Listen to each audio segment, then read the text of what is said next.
Mateus, capítulo 20, versos 17 a 28. Onde lemos assim, irmãos. Estando Jesus para subir a Jerusalém, chamou à parte os 12 e, em caminho, lhes disse: Eis que subimos para Jerusalém. E o Filho do Homem será entregue aos principais sacerdotes e aos escribas. Eles o condenarão à morte. E o entregarão aos gentios para ser escarnecido, açoitado, crucificado. Mas ao terceiro dia ressurgirá. Então se chegou a ele a mulher de Zebedeu, com seus filhos, e adorando, pediu-lhe um favor. Perguntou-lhe ele: Que queres? Ela respondeu: Manda que no teu reino estes meus 2 filhos se assentem, um à tua direita e o outro à tua esquerda. Mas Jesus respondeu: Não sabeis o que pedis. Podeis vós beber o cálice que eu estou para beber? Responderam-lhe: Podemos. Então lhes disse: Bebereis o meu cálice, mas o assentar-se à minha direita e à minha esquerda não me compete concedê-lo, é, porém, para aqueles a quem está preparado por meu Pai.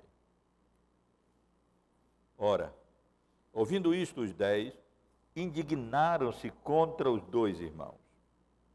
Então Jesus chamando-os, disse: Sabeis que os governadores dos povos os dominam e que os maiorais exercem autoridade sobre eles. Não é assim entre vós. Pelo contrário, quem quiser tornar-se grande entre vós, será esse o que vos sirva. E quem quiser ser o primeiro entre vós, será vosso servo.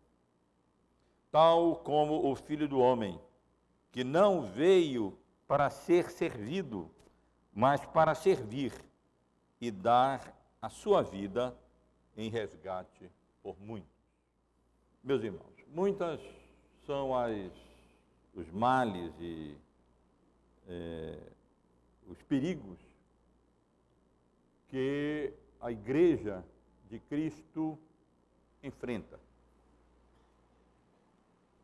Perigo do mundanismo, perigo do secularismo, do pragmatismo, perigo da hipocrisia espiritual. Mas um dos perigos que a Igreja de Cristo tem enfrentado ao longo dos séculos é o perigo do amor aos primeiros lugares, do apetite pela proeminência, do desejo de alcançar posições de importância na igreja, a fim de que, com isso, ser admirado ou admirada pelas igrejas, pelos membros e assim por diante. Na realidade, a igreja cristã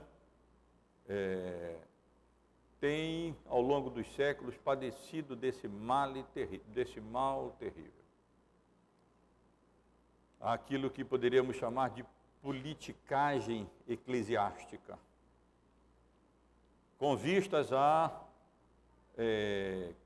fazer com que pessoas interessadas em poder migrem desse interesse que tinham pelo poder no mundo e tragam esse apetite para o seio da igreja.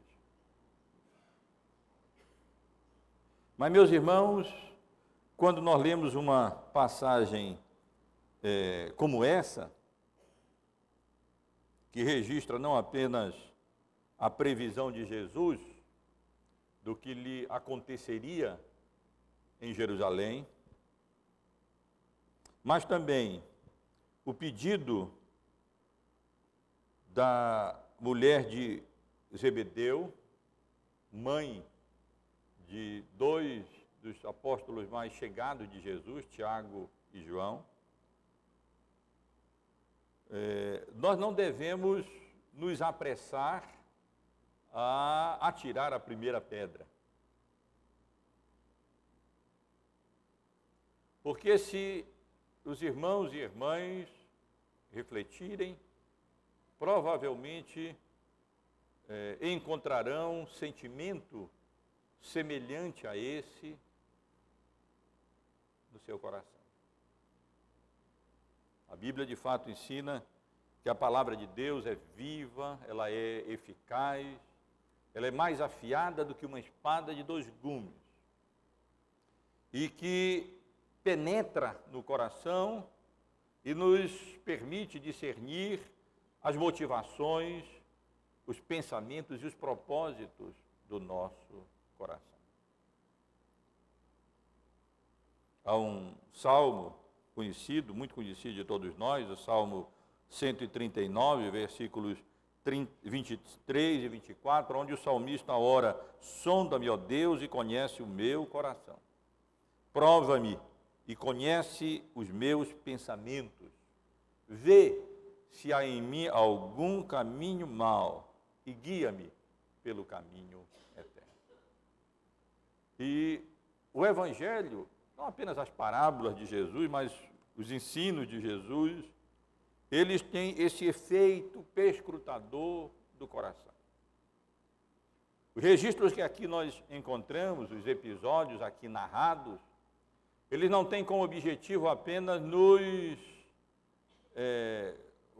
não tem como objetivo nos fazer apenas condenar esses pensamentos ou essas ideias erradas e admirar e louvar aquilo que é admirável e louvável, mas nós devemos sempre perscrutar o nosso coração e orar como orou o salmista: sonda-me, ó Deus, e conhece o meu coração, prova-me e conhece os meus pensamentos, vê se há em mim algum caminho mau e guia-me pelo caminho eterno.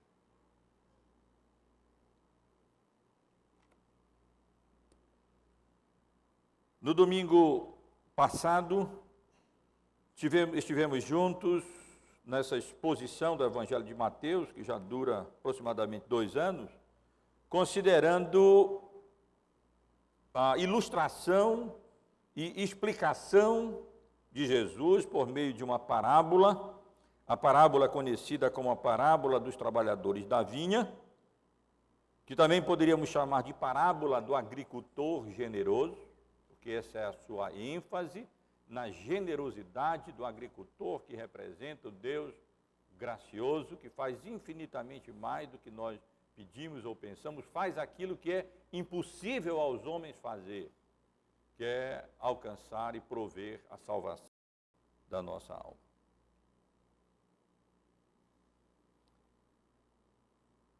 E hoje eu quero considerar com os irmãos essas 2 sessões, por favor, mantenha a sua Bíblia aberta, relacionadas. Eu não vou me deter apenas nos versículos 17 a 19 por 2 razões. Uma, porque nós já tivemos a oportunidade de, em 2 outras ocasiões, em que o Senhor Jesus previu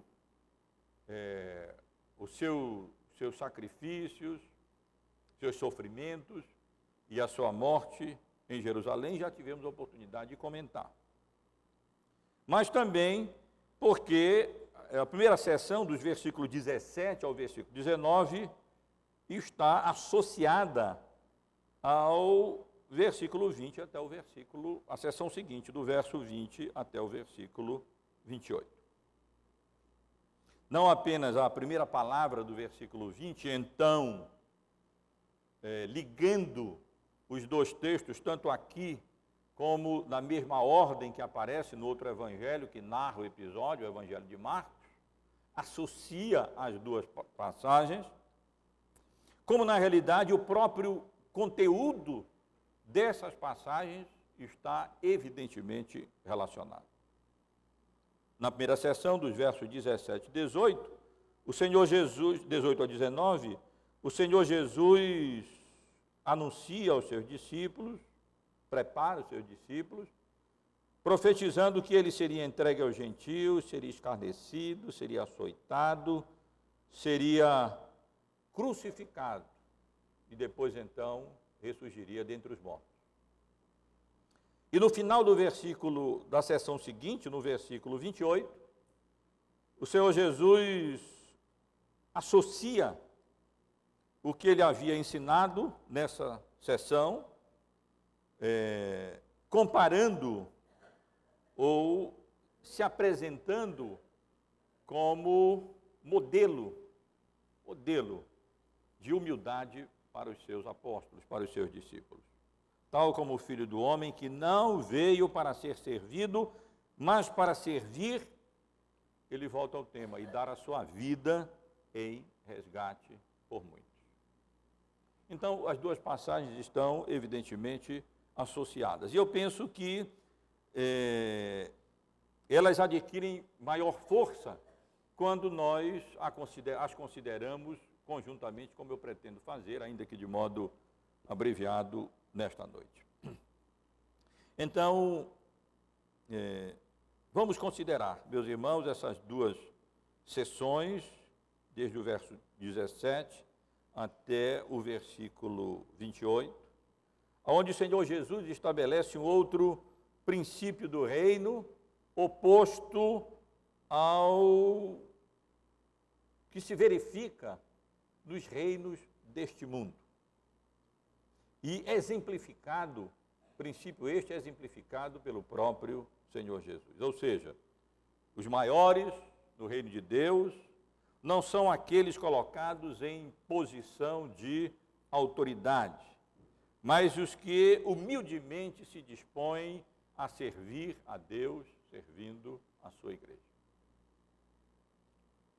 Então eu convido os irmãos a, com a Bíblia aberta, considerarmos essa sessão inteira sobre esse tema, os grandes no reino. Ou se quiséssemos focalizar mais especificamente o assunto mais essencial e fundamental nessas duas passagens, poderíamos ter o tema também, o significado da morte de Cristo. Porque essa é uma daquelas passagens bíblicas que apresentam com maior clareza o significado da morte do nosso Salvador. Ele não foi tomado de surpresa. O Senhor Jesus, a morte de Jesus foi o acontecimento mais planejado da história humana. Desde a eternidade, pré-anunciado, profetizado e de forma determinada realizado pelo Senhor. E em primeiro lugar eu chamo a atenção dos irmãos para a primeira sessão, versos 17 ao versículo 19. Aqui nós temos o Senhor Jesus estabelecendo a sua determinação e uma declaração importante de Jesus. A circunstância é indicada logo no início do versículo 17. Estando Jesus para subir a Jerusalém, chamou à parte os 12 e em caminho lhes disse. Se os irmãos fossem ler a passagem paralela no versículo, no Evangelho de Marcos, veriam que o Senhor Jesus acrescenta alguma coisa ali. Marcos acrescenta alguma coisa ali. Ele diz que estavam de caminho, subindo para Jerusalém, e Jesus ia adiante dos seus discípulos. Estes se admiravam e o seguiam tomados de apreensões. E Jesus, então, tornando a levar à parte os 12, passou a revelar-lhes as coisas que lhe deviam acontecer, dizendo.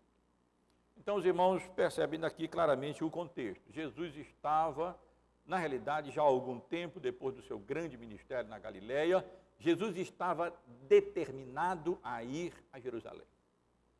Ele não queria simplesmente participar da Páscoa. Ele iria ali para se oferecer a si próprio como grande sumo sacerdote, prefigurado nos sumos sacerdotes do Antigo Testamento, e ao mesmo tempo como Cordeiro de Deus sem mácula, que tira o pecado do mundo, para a remissão, o perdão dos pecados daqueles a quem o Pai lhe havia confiado, para que ele os salvasse desde antes da fundação do mundo.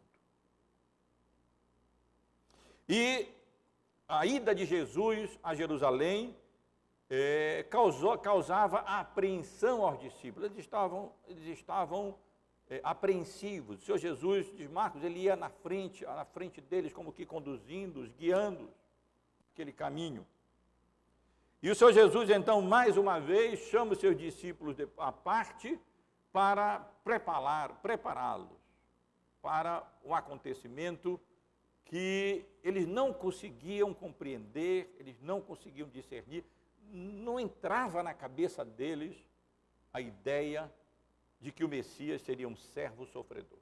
Apesar de predita com clareza a morte e os sofrimentos do Senhor Jesus como um servo sofredor, em Isaías, no capítulo 53, onde nós lemos com tanta clareza detalhes anunciados tanto tempo antes acerca dos sofrimentos e da morte do Senhor Jesus, ainda assim era muito, mas muito difícil mesmo para um judeu e inclusive para os apóstolos de Jesus aceitarem que ele seria, ao invés de glorificado e entronizado, seria humilhado, seria, como ele mesmo prediz aqui, açoitado, escarnecido, morto e crucificado. Era muito difícil para os discípulos. Mas essa era a determinação clara de Jesus. Quando ele os chama e diz, eis que subimos para Jerusalém. Esse é o meu propósito, essa é a minha determinação. É como se ele estivesse dizendo, para isso eu vim a este mundo. E jamais deixarei de realizar essa obra que meu Pai me confiou a mim. Irei a Jerusalém, sofrerei, passarei por todos esses sofrimentos, escarnecimento, açoite e a terrível crucificação, porque disso dependia a salvação e a redenção do seu povo. E dos versos 18, na segunda parte do verso 18, no versículo 19, o Senhor Jesus declara de maneira profética, mais uma vez, é a terceira vez. Ele fez isso no capítulo 16, no versículo 21, mais uma vez no capítulo 17, nos versículos 22 e 23, Jesus predisse o que aconteceria com ele em Jerusalém. E aqui, pela terceira vez, ele, exatamente com o intuito de preparar os seus apóstolos, os seus discípulos, ele anuncia de antemão aquilo que aconteceria com ele ali na cidade de Jerusalém. Isto é, os seus sofrimentos, a sua morte, a sua crucificação, mas também a sua ressurreição. Mas era como se tivesse uma névoa colocada nos olhos dos discípulos, de tal maneira que eles não conseguiam compreender essas coisas, eles não entendiam do que Jesus lhes falava. Nós lemos isso, nós vemos essa observação acerca da falta de compreensão dos discípulos em outra passagem anterior, em que Jesus narra o que lhe aconteceria na cidade de Jerusalém. Mas essa era a sua determinação, nada disso seria surpresa para Jesus, ele sabia do que lhe ocorreria, o que lhe aconteceria, mas para isso ele veio a esse mundo e ele cumpriria a vontade do Pai, o que implicaria em profundos sofrimentos físicos, mas sofrimentos espirituais maiores ainda, quando ele, o santo e o justo, que não conheceu o pecado, carregaria sobre si o pecado dos eleitos de Deus, do seu povo, pagando assim a culpa deles, expiando a sua culpa, a culpa deles, derramando o seu sangue e morrendo no lugar deles na cruz do Calvário. Mas diz o texto que, proferidas estas palavras, anunciada a sua morte, a sua crucificação em Jerusalém, a caminho de lá, aproximou-se a ele, chegou-se a ele, uma mulher e lhe fez um pedido. Aqui o texto diz apenas que tratava-se da mulher de Zebedeu. Os estudiosos do Novo Testamento, com base nas mulheres que estão se encontram aos pés da cruz, conforme quando nós comparamos os evangelhos de Mateus, lá no finalzinho, no capítulo 27, versículo 26, entre elas estavam Maria Madalena, Maria mãe de Tiago e de José, outro Tiago, e a mulher de Zebedeu. Quando nós comparamos com o final do evangelho de Marcos, numa passagem paralela, onde lemos que estavam também ali algumas mulheres, observando de longe, entre elas Maria Madalena, Maria mãe de Tiago, o menor, e de José e Salomé, e comparando ainda com o evangelho de João, onde lemos que junto à cruz estavam a mãe de Jesus e a irmã dela, e Maria, mulher de Clopas, e Maria Madalena, conclui-se que a mulher de Zebedeu, aqui mencionada no nosso texto, e que faz o pedido de Jesus, a Jesus, é Salomé. Na realidade, irmã de Maria, mãe de Jesus. Portanto, tia de Jesus. Não é possível assegurar 100%, mas quase certamente essa era a identificação da mulher de Zebedeu, mencionada aqui na passagem, onde lemos que então se chegou a ele, a mulher de Zebedeu, com seus filhos, e adorando, pediu-lhe um favor. Temos aqui, portanto, um caso de, me faltou a expressão, na política, tráfico de influência, familiar. É muito mais comum do que os irmãos imaginam. Os pastores que o digam na igreja, os presbíteros, como normalmente os familiares, eles acham que por serem parentes e familiares chegados, então isso implica em que devem ter cargos, influência, exercer alguma importância na igreja. Isso é muito mais comum do que os irmãos e irmãs imaginam. Mas sendo de fato irmã de Maria, nós podemos compreender a situação. Ela foi a Jesus e fez o pedido mencionado aqui. O pedido era, versículo 21, que queres? E ela respondeu, manda que no teu reino estes meus 2 filhos, Tiago e João, se assentem à tua direita e o outro à tua esquerda. Direita e esquerda, nessas posições de uma autoridade, de um rei na época, representava autoridade, representava posições de importância. Ainda hoje, quando os irmãos veem pela televisão um presidente, um governador, se prestarem atenção, verão que outros políticos de segunda linha, eles fazem o máximo que eles puderem para sentar junto ali do presidente, do governador e tudo, porque isso vai mostrar, então, que eles estão numa posição de importância. E, na realidade, era isso que a mãe de Tiago e João estava pedindo, que o Senhor Jesus concedesse aos seus 2 filhos essa posição de influência e de importância no seu reino. Irmãos, há um ponto positivo aqui, vamos reconhecer, não é? Ela e os seus 2 filhos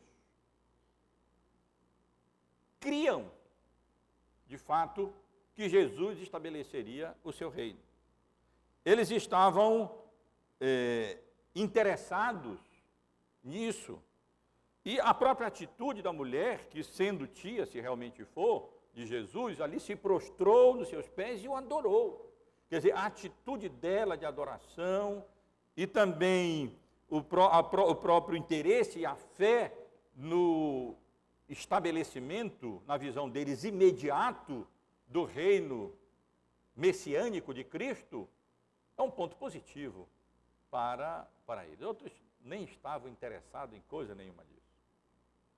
Nem criam, mas eles criam. O negativo é que ela e os seus filhos sustentavam, mantinham um conceito equivocado sobre o reino de Deus, como a grande maioria dos judeus, quase a totalidade dos judeus.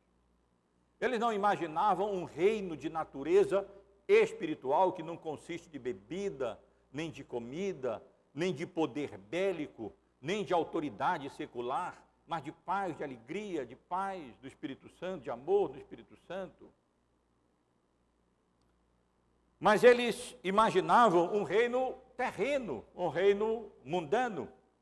Criam que um Messias libertador político viria e com grande poderio natural ou extraordinário, iria então restabelecer o reino de Israel, libertando o povo de Deus do poderio do Império Romano, a que eles e tantas outras nações ao redor do Mediterrâneo estavam sujeitos.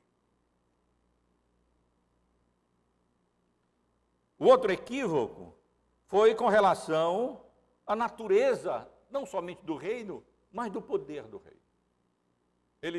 Ela confundia e eles confundiam que, pensando que a autoridade no reino, o poder no reino, o privilégio do reino, consistia em estarem eles colocados naquela posição de importância à direita e à esquerda do Senhor Jesus.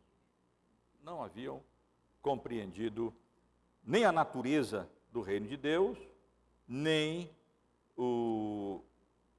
a grandeza, a real grandeza dos cidadãos do reino dos céus. E então Jesus responde, os irmãos podem observar, a partir dos versículos, aqui nos versículos 22 e no versículo 23. Na realidade, Jesus se dirige agora não à mãe de Tiago e de João. Ele se dirige ou aos dois diretamente ou aos três. Porque aqui no original e também na tradução, nós temos um plural, mas Jesus respondeu, não sabeis, ele não diz não sabes, se dirigindo apenas à mãe, mas não sabeis, utilizando um plural, como está de fato no texto original. Não sabeis o que pedis. Na realidade, se os irmãos forem ler o Evangelho de Marcos, a mãe deles nem aparece aqui na história. No Evangelho de Marcos, são os próprios discípulos que se dirigem ao Senhor Jesus e fazem um pedido. Então se aproximaram dele Tiago e João, filho de Zebedeu, dizendo-lhe, mestre, queremos que nos conceda o que te vamos pedir. E ele lhes perguntou, o que quereis que vos faça? E assim por diante. Não há contradição. Os evangelhos apenas se complementam. É claro que os dois discípulos foram a Jesus juntamente com a sua mãe, e eles estavam ali utilizando a mãe como portadora do pedido deles, e eles ali presentes. Então, quando Marcos diz que os dois foram até Jesus, ele apenas omite que eles fizeram isso por meio da sua mãe, mas eles estavam ali presentes. Isso é a coisa mais normal e mais natural do mundo. Nós podemos dizer, eu fui em tal lugar e eu providenciei certas coisas. Muitas vezes nós não providenciamos, nós pedimos que alguém providencie isso por nós, mas a pessoa está providenciando por nós, então nós estamos fazendo aquilo que nós estamos providenciando. Mas o fato, irmãos, é que aqui fica claro que o pensamento equivocado não era apenas fruto de uma mãe, coisa de mãe, né? Com relação aos seus filhos, querendo alcançar privilégios, há mães que exageram nesse sentido, né? E faz o que tiver ao alcance, às vezes certo, às vezes nem tão certo, às vezes errado mesmo, para garantir o melhor e as melhores posições para os seus filhos. Mas não era só coisa de mãe, não. Eram os dois mesmo que tinham o pensamento equivocado com relação à natureza do reino dos céus e à verdadeira grandeza do reino dos céus, que não consiste de posições privilegiadas, mas de determinação e disposição para servir nas posições mais humildes em que Deus nos colocar. E Jesus, então, responde ao pedido, se dirigindo aos dois, ou quem sabe aos três, conjuntamente ali, dizendo que eles não sabiam o que pediam e nem sabiam o que diziam. Eles não estavam entendendo nada. Eles não sabiam o que pediam. Porque, na realidade, quando eles estavam pedindo a glória do reino, eles não compreendiam que isso pressupunha sofrimentos. Sofrimentos que antecedem a glória. Ilustrado da melhor maneira possível pelo nosso próprio Salvador. Toda a glória lhe foi concedida sobre os céus e sobre a terra. Mas por quantos sofrimentos o nosso Salvador teve que passar? Versículo 22. Mas Jesus respondeu: não sabeis o que pedis. E ele diz: podeis vós beber o cálice que estou para beber? Jesus se refere aqui aos terríveis sofrimentos que ele experimentaria. Lembre, ele mesmo chegou a dizer, lá no Getsemane: Pai, se possível, passa de mim esse cálice. O cálice do sofrimento de carregar sobre si, não apenas aqueles sofrimentos próprios de quem morria crucificado na cruz, mas carregar sobre si a culpa do pecado do seu povo. Ele que era santo e que não conhecia o pecado, não conhecia a culpa pelo pecado, ele morreria, o inocente pelos culpados, para a expiação da nossa iniquidade e do nosso pecado. Mas eles não sabiam o que pediam. Na realidade, eles estavam ali pedindo sofrimentos, mas não sabiam que estavam pedindo sofrimentos. E a resposta demonstra que eles não sabiam não somente o que pediam, mas o que diziam. Quando o Senhor Jesus diz: não sabeis o que pedis, podeis vós beber o cálice que eu estou para beber? Responderam: podemos. É provável, é possível que a ideia de cálice deles fosse, quem sabe, um vinho de primeira, né? Comemorando o triunfo do Messias, conquistando os seus inimigos. Esse cálice, podemos. Ou outra coisa qualquer. E Jesus aquece. Ele diz: de fato, bebereis o meu cálice. Eles nem sabiam, mas eles de fato compartilhariam dos sofrimentos de Cristo. Nós sabemos que Tiago seria morto ao fio da espada. João seria exilado para a ilha de Pátimos. Eles provariam, sim, do cálice do Senhor. Eles experimentariam os sofrimentos de Cristo. Eles, como na realidade qualquer crente, seriam coparticipantes dos sofrimentos do Senhor Jesus. Não que os sofrimentos deles ou nossos tenha qualquer poder expiatório ou vicário, como teve o poder dos sofrimentos e da morte de Cristo. Mas antes de experimentarem a glória prometida, no porvir, no presente 100 vezes mais, e no porvir a vida eterna, eles provariam do cálice de Jesus, sim.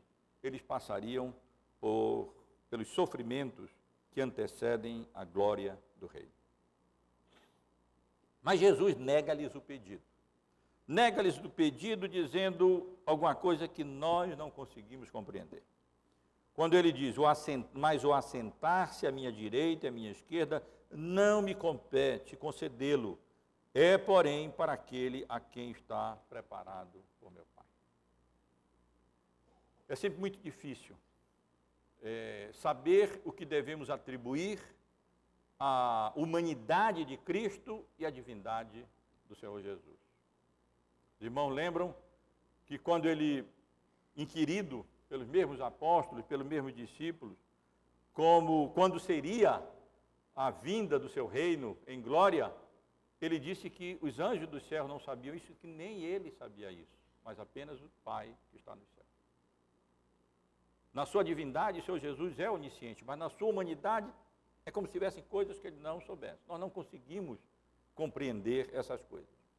E aqui também ele, apesar de ter juntamente com o Pai e ser um só com o Pai, ele diz que essa concessão apenas o Pai poderia fazer. Essa era uma prerrogativa da primeira pessoa da Trindade. Portanto, ele não poderia atender ao pedido deles. A mim chama a atenção, irmãos, a maneira gentil como Jesus lida com Tiago e João e com a sua mãe, com a mãe deles. Ele até aqui ele vai lidando de uma maneira muito mais gentil do que nós poderíamos imaginar. Talvez se fosse eu ou outros irmãos, poderia dizer, mas será possível? Eu estou acabando de predizer a minha morte, a minha crucificação na cruz. Eu estou acabando de anunciar que eu vi esse mundo, abdiquei da glória para servir e morrer na cruz e ser obediente até a morte, morte de cruz. E vocês vêm me perguntar e estão interessados no primeiro lugar e no segundo lugar no reino? Mas ele não agiu assim. Mas o texto continua, meus irmãos e irmãs. E nos versículos 24 a 25, nós somos informados acerca da reação dos demais apóstolos, dos 10.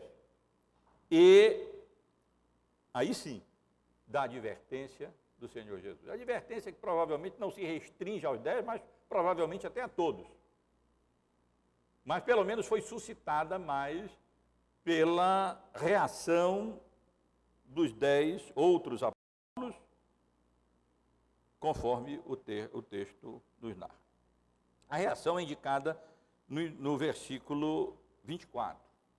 Ora, ouvindo isto, de Mateus, os 10, indignaram-se contra os 2 irmãos, Tiago e João. Eles ficaram indignados. Meus irmãos, nada indica nessa, nem na passagem paralela, nem conheço nenhum intérprete bíblico dessa passagem que sugira que a indignação deles foi justa, ou seja, que eles estavam indignados porque, como eu mencionei há pouco, eles estivessem pensando, mas será que esses 2 não têm consciência? Eles não estão vendo? Jesus acaba de ensinar, de dizer e prever que ele vai ser crucificado, que ele vai ser morto, que ele vai ser açoitado, escarnecido, e eles estão preocupados com o primeiro e com o segundo lugar. Eu já li vários comentários sobre essa passagem, nunca li nenhum comentário sugerindo essa possibilidade. Não. Pelas próprias palavras do Senhor Jesus, endereçadas a eles, ora, ouvindo isto, os 10 indignaram-se contra os 2, então Jesus, chamando-os, disse. Tudo indica que a indignação deles provinha do fato deles não terem pensado isso primeiro. Dos outros 2 terem saído na frente. E ainda terem bolado um bom plano. A tia. Utilizar a tia, não é, nesse tráfico de influência para alcançar aquilo que era o propósito, na realidade, deles, ou seja, a primazia naquele reino terreno, político, militar que eles criam, que o Senhor Jesus, como Messias, estava para estabelecer com aquilo que aconteceria ali em Jerusalém. Quase certamente, meus irmãos, o que eles estão manifestando aqui é uma mentalidade mundana. Eles estavam indignados, repito, não porque estivessem surpresos com a insensibilidade dos dois apóstolos nessa circunstância, mas porque eles mesmos anelavam também os primeiros lugares. Eles queriam também as primeiras posições, as posições de mais importância no reino de Cristo. E o Senhor Jesus, então, traz à tona, revela o coração deles e nós. Quando ele compara, ilustra o reino dos céus com o reino dos homens. E diz, olha, a atitude de vocês, a mentalidade de vocês é própria para o reino dos homens. O reino dos homens é assim. Os governadores dos povos dominam sobre os povos e os maiorais exercem autoridade sobre eles. Esse é fato conhecido e comum e corriqueiro. Assim é entre o reino dos homens. Aqueles que galgam poder para ter autoridade, ter domínio e então serem servidos pelos outros, e eles naquela posição de poder e de autoridade. Mas Jesus diz no versículo 26 que entre eles não poderia ser assim. Não é assim entre vós, pelo contrário, quem quiser tornar-se grande entre vós, seja aquele que vos sirva. E quem quiser ser o primeiro entre vós, será vosso servo. Esse é o grande princípio do reino, mais um grande princípio do reino, dentre os muitos que já tivemos a oportunidade de considerar no nosso estudo do Evangelho de Mateus, aqui revelado pelo Senhor Jesus, a sua palavra aqui como uma espada afiada de dois gumes. Podemos imaginar a reação dos 12, os 13, contando com a mãe de Tiago e de João, diante dessas palavras de Jesus. No meu reino não é assim. No meu reino os grandes não são aqueles que assumem posição de importância e que anelam o poder, a autoridade, a primazia. Não. Aprendam sobre a real, a genuína grandeza do reino. Os grandes do reino não são aqueles que anelam ser servidos, mas que desejam e sinceramente buscam servir.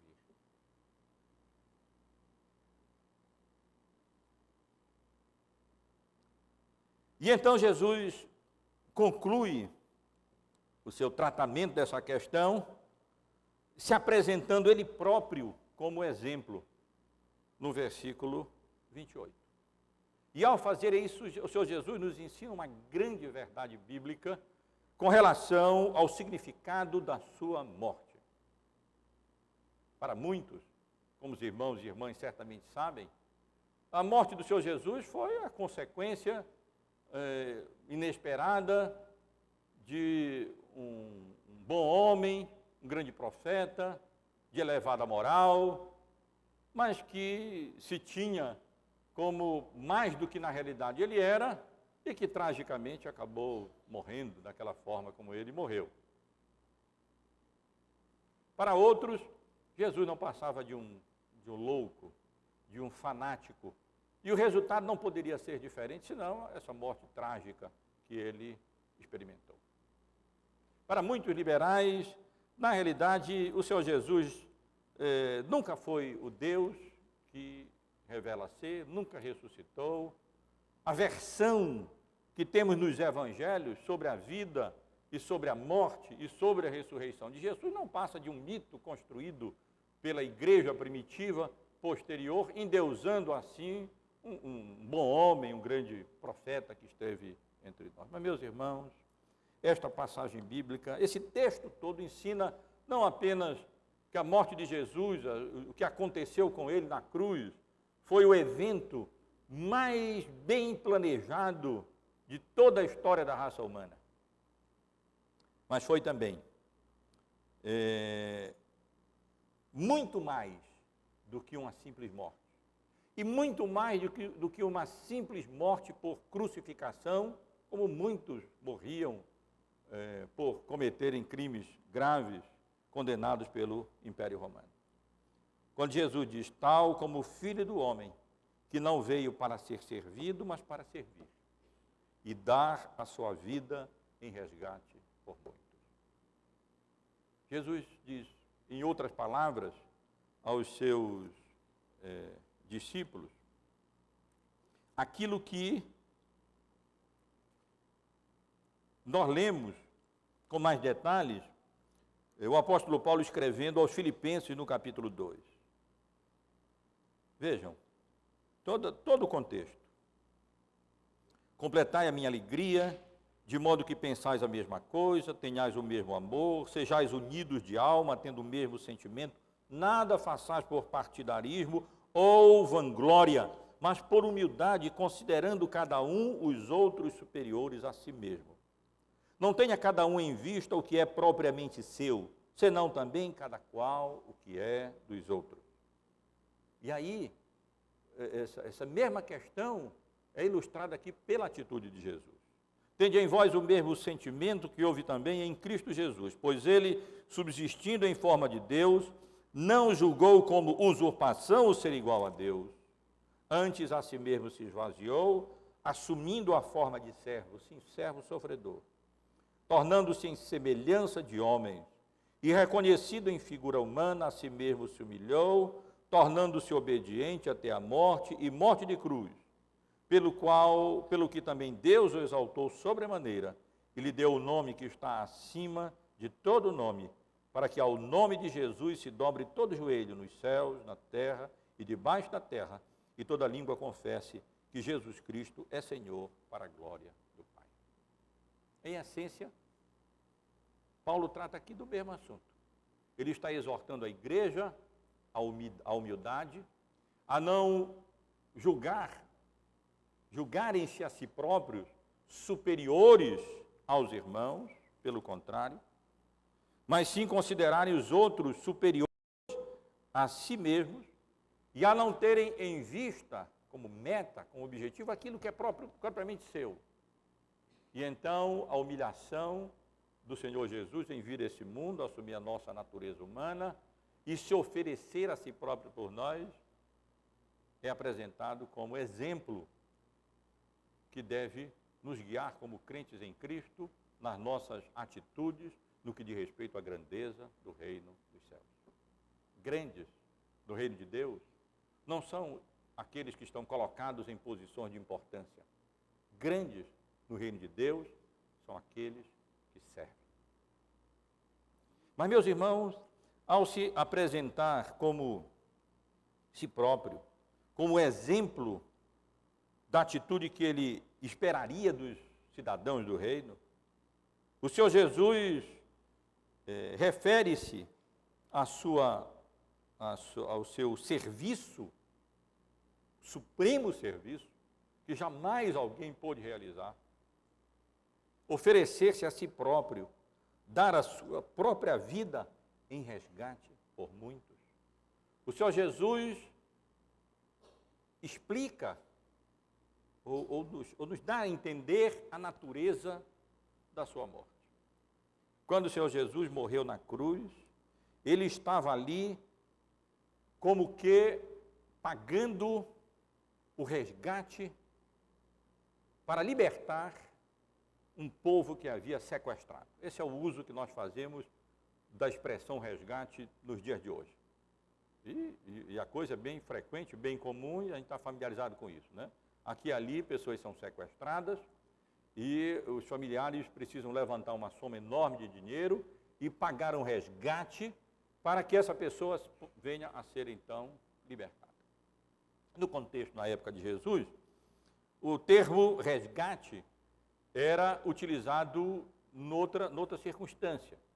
Normalmente, quando, por exemplo, em uma batalha, em um combate, um general, um filho de um rei, era tomado cativo, e então aquele rei poderia oferecer um resgate, uma grande soma, para libertar o seu general ou o seu filho. Mas mais comum ainda, o termo era utilizado para a libertação de escravos.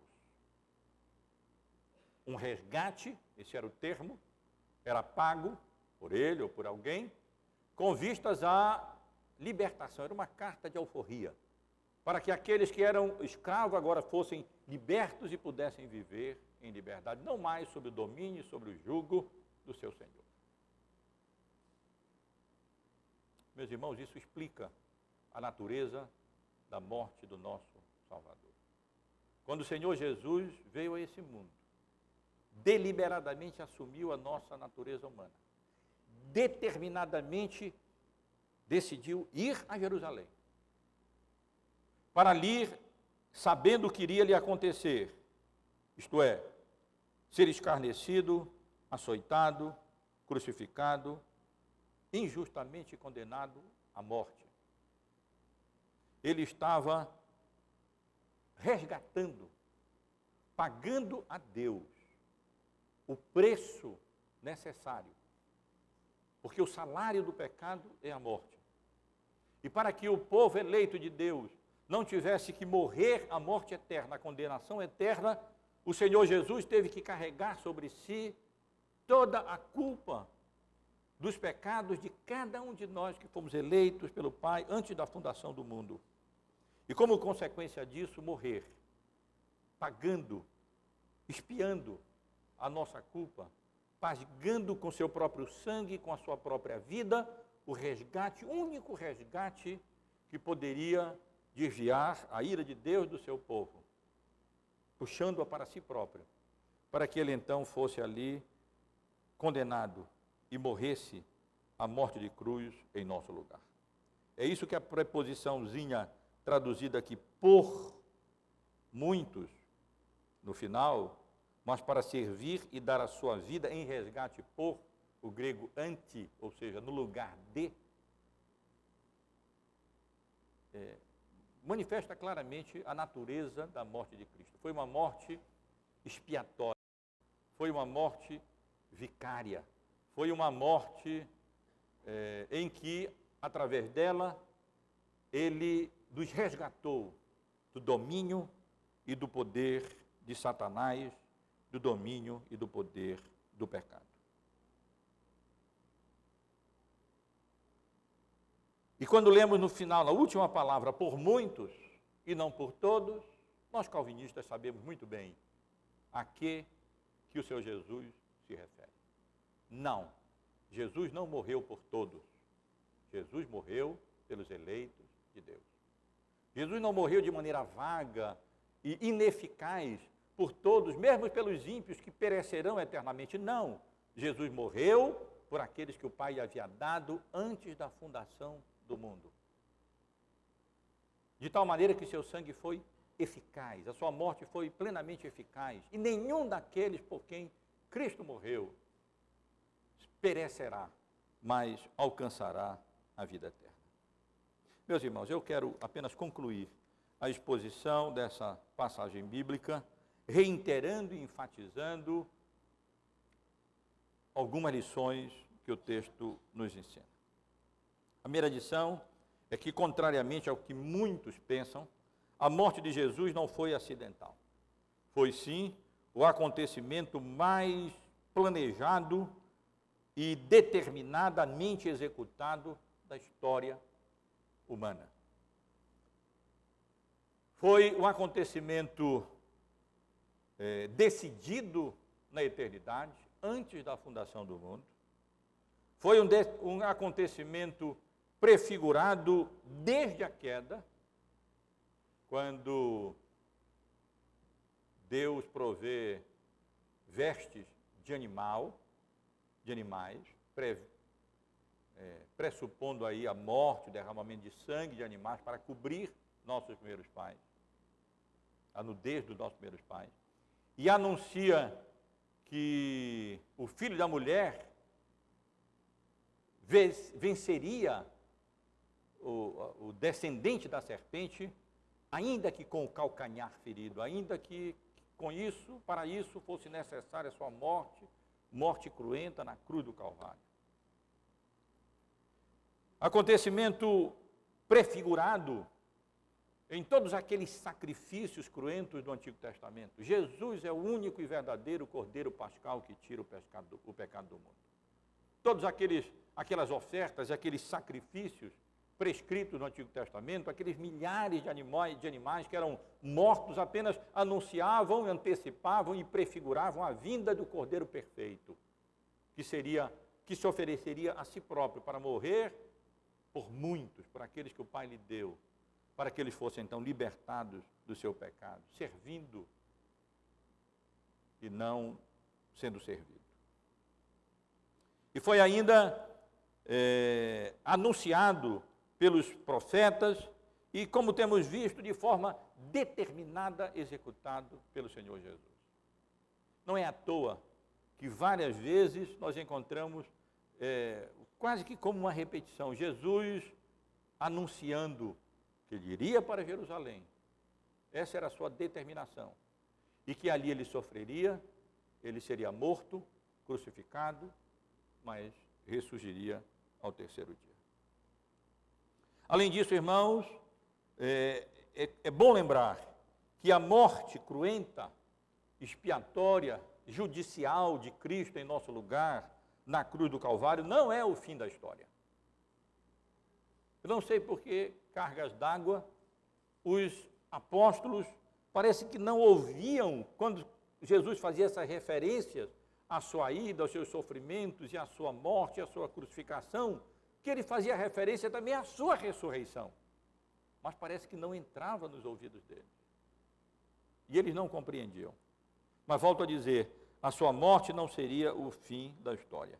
Igualmente planejada e executada desde a eternidade foi a ressurreição gloriosa e graciosa do nosso Salvador, pelo poder de Deus, pela ação sobrenatural do Espírito Santo, que não permitiu que ele fosse deixado na morte, experimentasse corrupção, mas venceu a morte com a sua morte e expôs ao desprezo, triunfando de principados e potestades quando morreu na cruz do Calvário. Em terceiro lugar, os sofrimentos e a morte de Jesus são uma obra expiatória única. Nada se assemelha a isso. Não foi, repito, apenas mais uma morte. Não foi apenas mais uma morte de cruz. Foi a morte do Filho de Deus, que veio a esse mundo, se fez carne, habitou entre nós, cheio de graça e de verdade.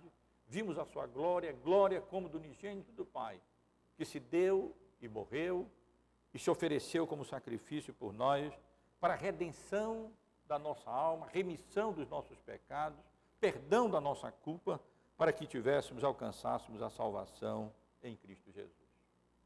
Esse é o significado profundo da morte do nosso Salvador. Foi uma morte expiatória, foi uma morte judicial, foi uma morte sacrificial em nosso lugar. Sem isso, nós não estaríamos aqui.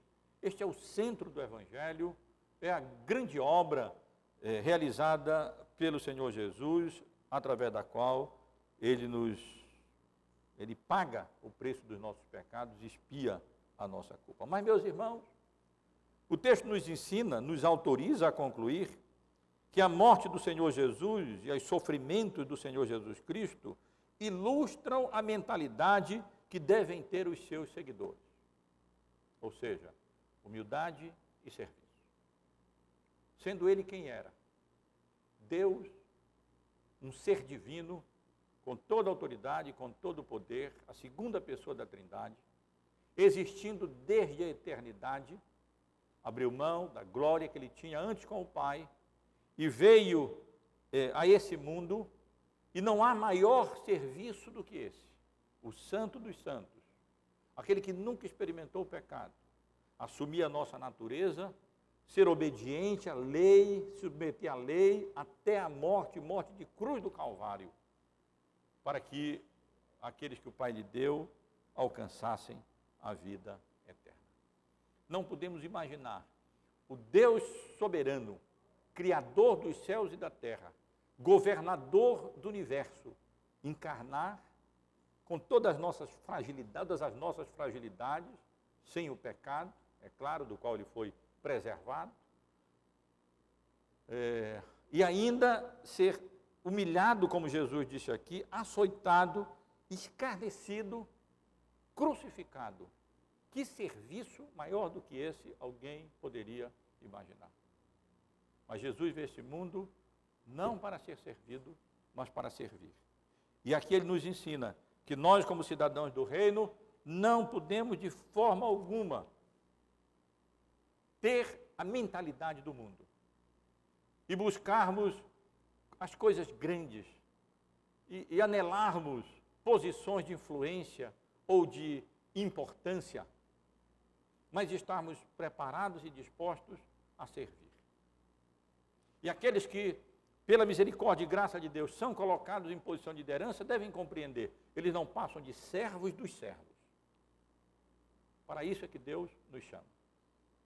Ministros na Bíblia não significa alguém colocado em uma posição superior, mas alguém colocado em uma posição lá embaixo, naqueles barcos. Essa é a palavra utilizada para ministros, a sua origem, aquelas galeras, aqueles barcos com várias filas de remadores. A fila lá de baixo eram os hyperetes no grego, os ministros. E é para isso que Deus chama diáconos, presbíteros, ministros da palavra, para nós ficarmos lá embaixo, sermos servos dos servos. E jamais para ensoberbecimento, honra, glória, muito menos para ser servido, mas a exemplo do nosso Senhor, para servir. E isso é verdadeiro com relação a cada um de nós, como cidadãos do reino dos céus.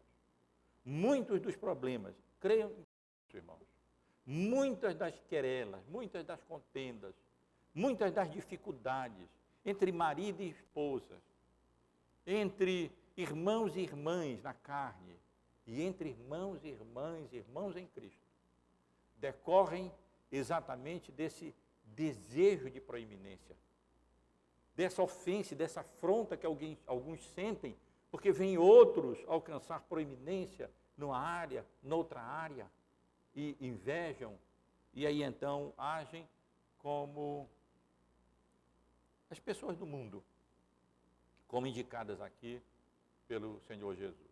Que Deus nos abençoe, meus irmãos e irmãs, e pela misericórdia e graça dele, a sua palavra, que é espada afiada de 2 gumes, e que penetra no nosso coração e nos permite discernir, traz à tona os segredos, os pensamentos, os propósitos do nosso coração, pela graça e pela misericórdia de Deus, manifeste a nossa própria iniquidade, a nossa própria pecaminosidade, e nos dê a graça de não buscarmos, estarmos interessados em ser servidos ou alcançar posições de preeminência, como é tão comum mesmo na Igreja de Cristo, mas prontos e dispostos a humildemente servir aos nossos irmãos e irmãs, servir a Deus servindo a sua igreja. Encerro com a oração do salmista no Salmo 139. Sonda-me, ó Deus, e conhece o meu coração. Prova-me e conhece os meus pensamentos. Vê se há em mim algum caminho mau e guia-me pelo caminho eterno. Que Deus nos abençoe. Obrigado por assistir o vídeo até o final. Além de curtir e compartilhar o vídeo, considere se inscrever no canal.